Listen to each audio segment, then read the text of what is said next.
Sekarang saya akan membahas tentang grafik. Yang pertama yaitu adalah grafik produksi, di mana grafik ini bernilai positif, yang dari bahan baku menghasilkan produk selalu konstan. Dilihat dari grafik tersebut, yang bagian terakhir yaitu adalah bahan baku 36 kilo menghasilkan 2400 biji tahu. Ya, sekarang saya akan membahas tentang grafik MP dan AP, di mana dilihat dari grafik tersebut nilai dari MP dan AP itu 0 atau sama. Nah, hal ini menunjukkan bahwa nilai dari AP dan MP itu sudah maksimum.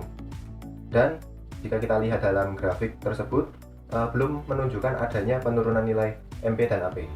Selanjutnya saya akan membahas tentang hubungan dari dua grafik. Yang pertama adalah grafik produksi dan yang kedua adalah grafik dari MP dan AP.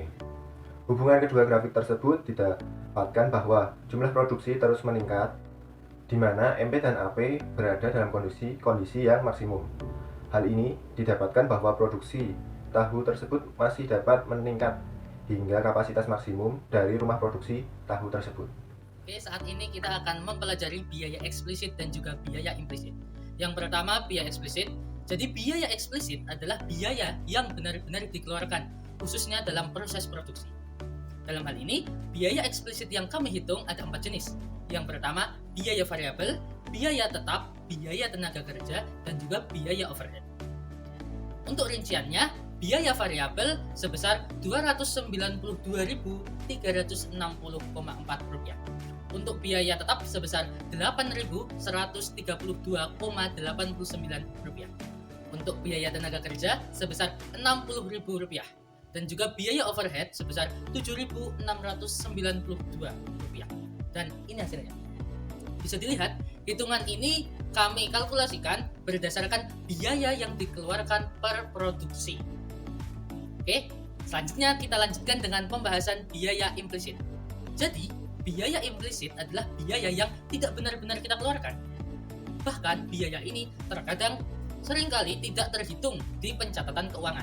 Contohnya, ketika kita membuka usaha di rumah kita sendiri, maka kita tidak menghitung berapa harga sewa rumah tersebut. Padahal rumah tersebut terlibat dalam proses produksi. Selanjutnya, apabila kita membuka usaha dan kita meminjam wajan milik emak kita, tentunya kita tidak menghitung harga wajan ini berapa. Nah, itulah biaya implisit. Biaya yang harusnya kita hitung karena itu termasuk dalam proses produksi. Nah, dalam hal ini kami menghitung biaya implisit ada satu, yaitu biaya bangunan pabrik. Biaya ini kami hitung per produksi, yaitu sejumlah Rp6.849. Selanjutnya yaitu analisis pendapatan usaha tahu susu Sumedang. Nah, untuk analisis pendapatan ini ada 3 poin yang akan dianalisis, yaitu penerimaan, pendapatan, dan juga laba atau profit. Nah, yang pertama yaitu penerimaan. Penerimaan atau yang biasa disimbolkan dengan TR atau total revenue, ini merupakan jumlah keseluruhan penerimaan yang dihitung dari hasil perkalian antara harga dan juga jumlah barang. Atau dapat dirumuskan juga TR sama dengan P kali Q, dengan P yaitu price dan Q quantity. Nah, untuk usaha tahu susu Sumedang, ini diketahui bahwa harga tahu itu adalah Rp520 untuk satu tahunya. Dan kuantitas tahu yang terjual setiap harinya itu ada 900 biji. Maka dari itu untuk menentukan penerimaannya, yaitu P dikali dengan Q, yaitu price-nya 520 dan juga Q-nya 900, sehingga dihasilkan bahwa penerimaan tahu susu Sumedang setiap harinya yaitu sebesar Rp468.000.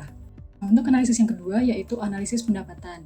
Nah, untuk analisis pendapatan ini rumusnya didapatkan dari total penerimaan dikurangi dengan total biaya eksplisit. Seperti yang sudah dijelaskan sebelumnya, bahwa total biaya eksplisit ini merupakan total biaya eksplisit dalam satu kali produksi atau dalam satu hari.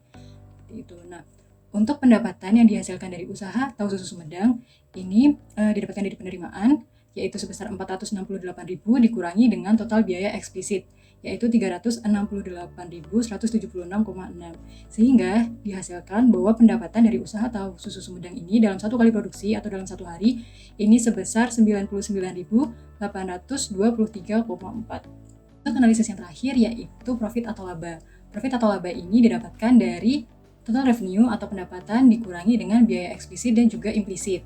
Nah, perbedaannya dengan pendapatan tadi, kalau pendapatan itu total revenue dikurangi dengan biaya eksplisit saja. Namun untuk menentukan laba atau profit itu total revenue dikurangi dengan biaya eksplisit dan juga biaya implisit. Nah, untuk di usaha tahu susu Sumedang ini labanya atau profitnya itu dapat dihitung dari penerimaan yaitu sebesar 468.000 dikurangi dengan total biaya eksplisit yaitu 368.176,6 dikurangi juga dengan biaya implisit yaitu 6.849 sehingga didapatkan hasil profitnya yaitu sebesar 92.974. Ini adalah profit dari usaha tahu susu Sumedang dalam satu kali produksi atau dalam satu hari. Baik, selanjutnya saya akan menjelaskan terkait dengan formulasi strategi yang dapat diterapkan oleh usaha tahu susu Sumedang. Yang pertama berkaitan dengan bidang produksi. Pada bidang produksi terjadi ketidakoptimalan produksi dengan adanya sekitar 100 biji tahu yang rusak. Oleh karena itu, untuk meminimalisir hal ini, maka pengusaha perlu melakukan pengawasan yang intensif terhadap tenaga kerjanya agar kerja yang dilakukan lebih efisien dan dapat mengurangi kerusakan pada produk tahu. Kemudian yang kedua yaitu melakukan branding terhadap tahu susu Sumedang, tidak hanya terhadap logonya dan hasil olahannya saja, sehingga dapat menyasar pasar yang lebih luas seperti pasar-pasar modern di daerah Jakarta. Kemudian dapat dilakukan juga penjualan terhadap limbah tahu susu Sumedang kepada peternak karena limbahnya dapat digunakan sebagai pakan ternak. Selanjutnya formulasi strategi di bidang biaya. Yang pertama yaitu yang disarankan meninjau kembali upah tenaga kerja yang diberikan. Hal ini berkaitan dengan harga kedelai yang terus meningkat. Kemudian yang kedua yaitu melakukan perhitungan biaya implisit berupa belanja terhadap diri sendiri. Dan terakhir yaitu mengalokasikan pendapatan yang ada untuk modal sendiri sebagai persiapan biaya tak terduga pada produksi berikutnya. Kemudian formulasi strategi yang ketiga yang dapat dilakukan untuk